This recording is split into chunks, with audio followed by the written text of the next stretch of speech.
జై బీసీ, బీసీల ఐక్యత వర్ధిల్లాలి. యావత్తు తెలంగాణ రాష్ట్రంలో ఆర్థిక సంక్షోభం మొదలైంది.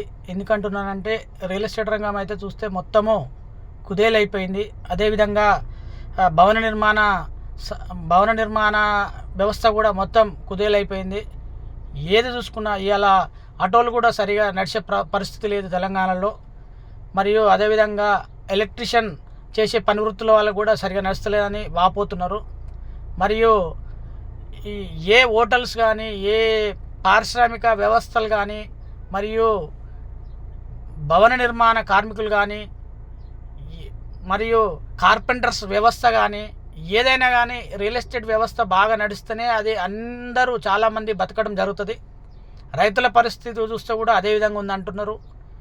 మరియు ఏ వ్యవస్థ కానీ తెలంగాణ రాష్ట్రంలో ఒక బట్టల షాప్ సరిగా నడుస్తలేదు, మరియు ఒక లేడీస్ ఎంపోరియం సరిగా నడుస్తలేదని మొత్తుకుంటున్నారు. అదేవిధంగా ఇవాళ చికెన్ షాపులు కూడా చాలా మూతపడుతున్నాయని అంటారు, లబోలిబో అని మొత్తుకుంటున్నారు. కాబట్టి ఇటువంటి ఆర్థిక సంక్షోభం తెలంగాణ రాష్ట్రంలో రావడం జరిగింది. ధనవంతుల కంటే ఆర్థిక సంక్షోభం అనేది ఉండదు, మధ్యతరగతి ప్రజలే చాలా ఇబ్బంది పడతారు.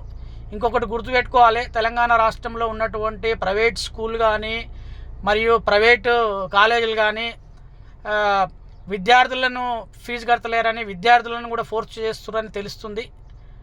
మరియు విద్యార్థులు వచ్చి పేరెంట్స్కి చెప్తే పేరెంట్స్ కూడా చాలా బాధపడుతున్నారు. ఆర్థిక పరిస్థితుల వల్ల ఫీజులు కట్టలేకపోతున్నారు అనేది అర్థమవుతుంది.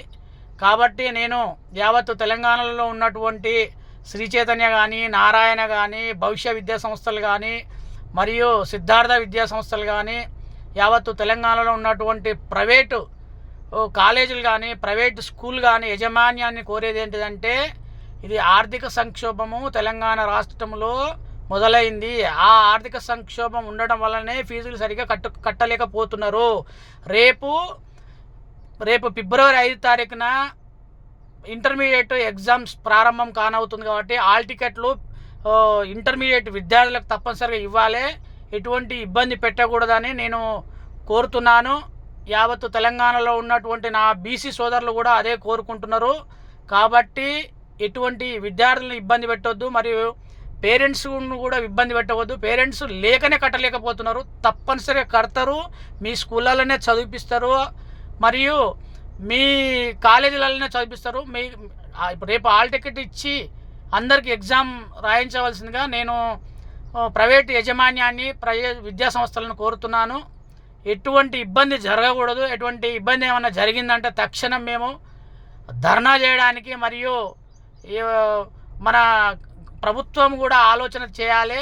వాళ్ళకి ఎటువంటి అసౌకర్యం కలగకుండా యావత్తు తెలంగాణలో ఉండే విద్యాశాఖ మంత్రి మన రేవంత్ రెడ్డి సార్ గారే ఉన్నారు. కాబట్టి మన గౌరవ ముఖ్యమంత్రి గారే ఆ విద్యాశాఖకు మంత్రిగా ఉన్నాడు. కాబట్టి ఇటువంటి ఇబ్బందులు జరగకుండా ఈరోజు ఆర్థిక సంక్షోభం దృష్టిలో పెట్టుకొని ఎవ్వరికి ఇబ్బంది కాకుండా చూడవలసిందిగా నేను కోరుతున్నాను.